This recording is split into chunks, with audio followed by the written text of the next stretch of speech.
Hey, I'm Alex here from LearnCube, and today we're here with Kellen, an experienced teacher. Actually, Kellen, how many years have you been teaching online?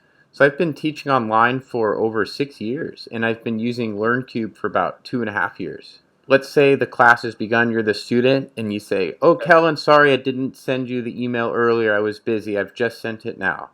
Okay, so I don't really have the time to make a Okay, file. I don't want to waste time with the student. So what I'll do is I'll go into the email. Here it is, and okay. I will use a snippet tool to copy and paste it. It should be coming up in any seconds. Yep, and here it Ah, is. yes, I see. Okay, Oh, so wow, okay. now we have it right here. And the first thing I would ask the student to do is to read this to work on pronunciation, and I would also have the student try to look for any grammar or spelling errors. If the student misses it, then I would use the pointer tool to Ah, point out. yes, I see it now. I was struggling there. Okay, so I would, and then you might ask me to underline the issue. Exactly. Uh, Now, would I write it on like this, or what else would you do, Kellen? So instead of writing it over this, I would actually use the copy and pasted text itself. So this way, this is much easier to edit because it's a text box than the actual screenshot.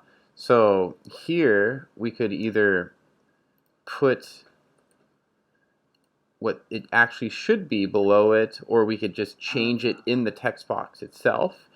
And Okay.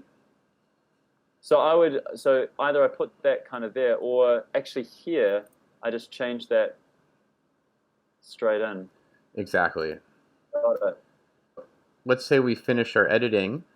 I would Okay. copy that and then go back and paste it below. So we have the rough draft Ah, above, and then we have the finalized correct version below. And another okay, reason, that's good. exactly, so the student could compare what they came in with, what they came out with, and they can put it in their reference, they can study it, review it, and use it in any way they'd like. So are you asking me to do this as the student, or are you doing that yourself as the teacher? I'm asking the student to do it, and anything that the student might miss or overlook, then I will directly point it out and use some of these tools to underline or circle or even highlight it.